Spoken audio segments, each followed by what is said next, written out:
Hoje, então, estamos aqui com o Bruno Souza, visitando ele no gabinete. E vamos lá, primeiro começar com uma breve apresentação, Bruno. Quer te apresentar? Perfeito. Então, meu nome é Bruno Souza, eu sou vereador aqui em Florianópolis, fiz 3.326 votos na última eleição, com uma campanha de rua, isso é, indo para o semáforo, distribuindo o meu jornal, e esse jornal tinha as minhas ideias. Então a minha campanha foi muita rua, e lá, levando as minhas ideias para as pessoas e baseado realmente naquilo que eu acredito, naquilo que eu defendo, sem ter medo algum de assumir posição, porque eu sou um lutador, eu sou muito contra o em cima do murismo, o que eu chamo daquela posição que não é nem lá nem cá. Então nós temos que parar com isso e a campanha já começou pela campanha, fazendo uma campanha de posicionamento. E ao que parece deu resultado, porque a campanha foi uma campanha barata, uma campanha muito em conta, mas com muito trabalho e esforço. Você falou que foi o vereador mais votado do teu partido. Tu tem noção do teu público de eleitores? O padrão, mais jovens, mais velhos, perfil eleitoral? Eu acredito que nós sempre pensamos que o padrão que o nosso eleitor, ele está a maior parte dele está naquela faixa de eleitores que está de alguma forma desanimado com a política, que está um pouco desacreditado, e justamente o que a gente vem é oferecendo uma outra opção de visão de política, uma outra forma de fazer política. Então o nosso eleitor, ele está talvez não encaixado em uma faixa etária específica, mas muito mais em um sentimento que ele tem de ser contra as coisas como elas estão estigmatizadas no país, né? E a gente fala tanto aí, Bruno, nessa questão, né, dos privilégios políticos, né? E a gente ouve falar que o seu gabinete é um dos que menos gasta. Você pode dizer pra gente aonde você cortou e quais os privilégios que você abriu mão? Claro. Bom, primeiramente eu fiz um compromisso e assinado em cartório de que eu iria reduzir em 50% a minha verba de gabinete.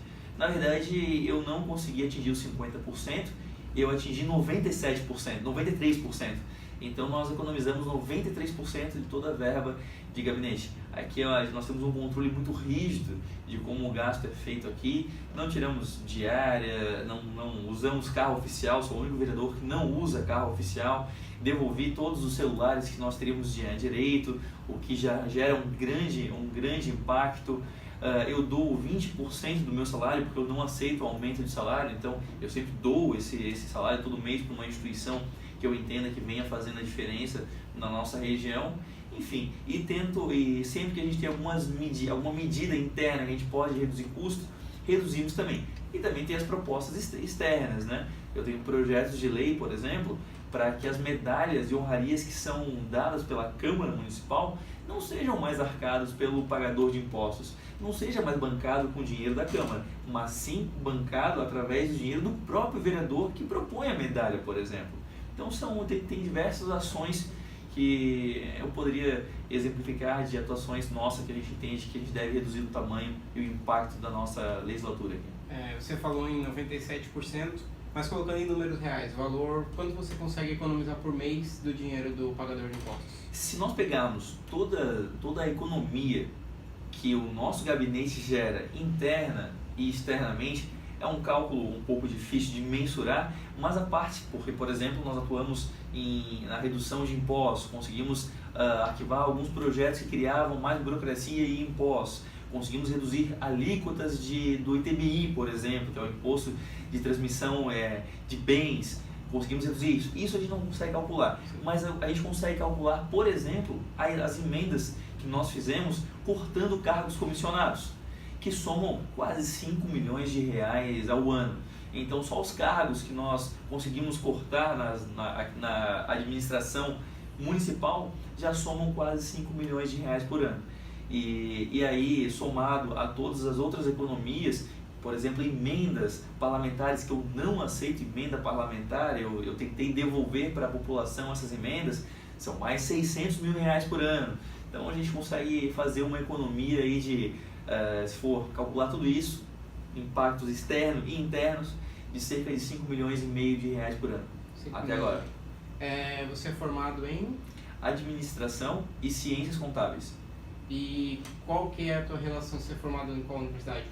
Eu sou formado pela UDESC em Administração e Ciências Contábeis pela UFSC. Qual que é a tua relação hoje com a UFSC? É uma relação tranquila? A gente sabe do ocorrido com o evento Vítimas do Comunismo. Qual foi a repercussão disso e como você hoje lidar com o meio acadêmico, né, da instituição? Na verdade, a gente teve um problema com a Semana das Vítimas do Comunismo, que ela foi boicotada e foi cancelada no dia do evento. Então, imagina, a gente estava com passagens, com todos os palestrantes vindos, confirmados, gente do Brasil, todo mundo, palestrantes internacionais, da Croácia vindo para falar com a gente. Estava tudo preparado e cancelado no dia.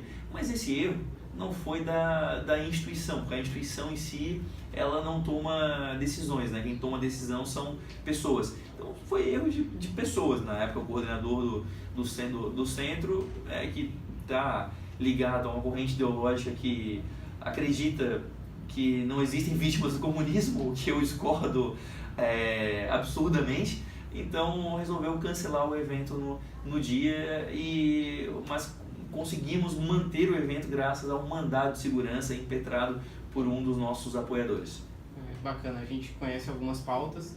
Deixa eu te perguntar aí, o que a prefeitura, o Poder Legislativo de Florianópolis pode esperar do vereador Bruno nos próximos meses? Tem algum projeto aí que a gente pode... Eu tenho algumas pautas que são muito caras para mim, né? Que nós pensamos nelas todos os dias. Primeiro, por exemplo, é a quebra do monopólio do transporte coletivo.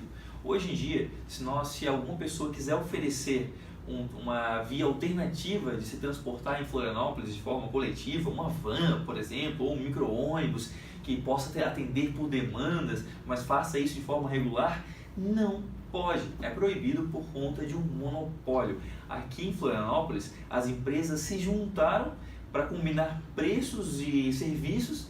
Só que como tem um carimbo oficial, chamaram isso de consórcio. No mundo todo isso é chamado de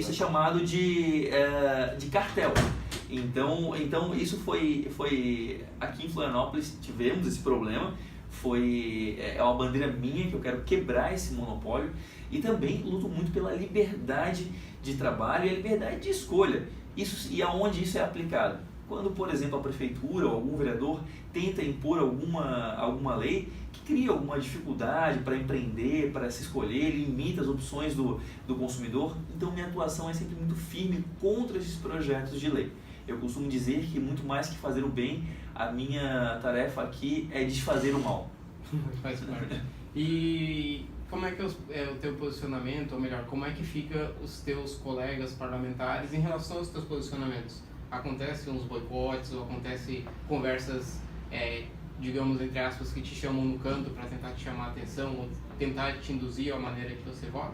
Na verdade, me chamar no canto ou tentar me pressionar, isso não acontece desde a primeira semana parlamentar, porque acredito que logo cedo entenderam o meu posicionamento e algumas vezes talvez me considerem firme demais, mas é assim que eu sou. Então você não tenta convencer ou mudar a opinião aquelas pessoas que você considera que são radicalmente defensores de uma ideia. E eu sou um radical defensor da liberdade, então não há como me fazer mudar a opinião em relação a isso, então nem tentam. Os meus projetos eles tramitam com uma velocidade realmente mais lenta que o habitual, até porque são projetos que causam um certo incômodo, constrangimento, não sei se por isso, mas tramitam de uma forma um pouco mais lenta.